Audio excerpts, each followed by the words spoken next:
Asia Siowo! Witajcie! Dziś pokażę Wam, jak zrobić pisankę ze sznurka i wstążki.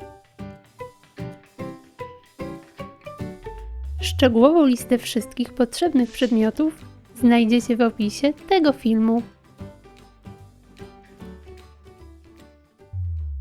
Ze wstążki o szerokości 25 mm ucinam kwadraty.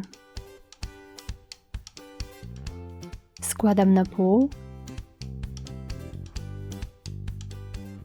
znowu na pół i jeszcze raz na pół. Opalam wierzchołek, zaciskam. Opalam tył i zaciskam. Robię kilkanaście takich płatków.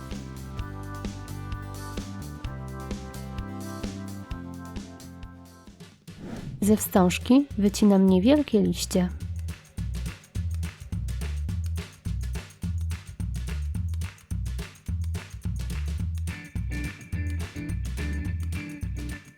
Opalam brzegi.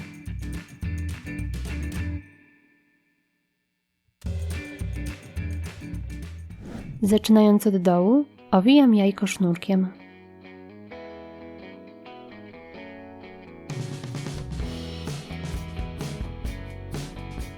Kontynuuję do połowy, a następnie zmieniam kolor sznurka. Mocuję płatki.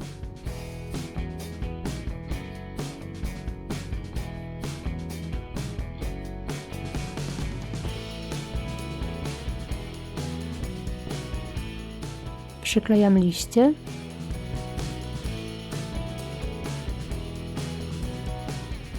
I pręciki.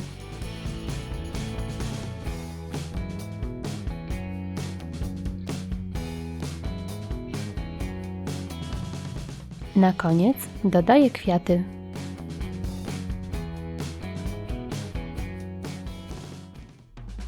I gotowe! Taka pisanka będzie ładną dekoracją do koszyczka bądź dodatkiem do kompozycji świątecznej.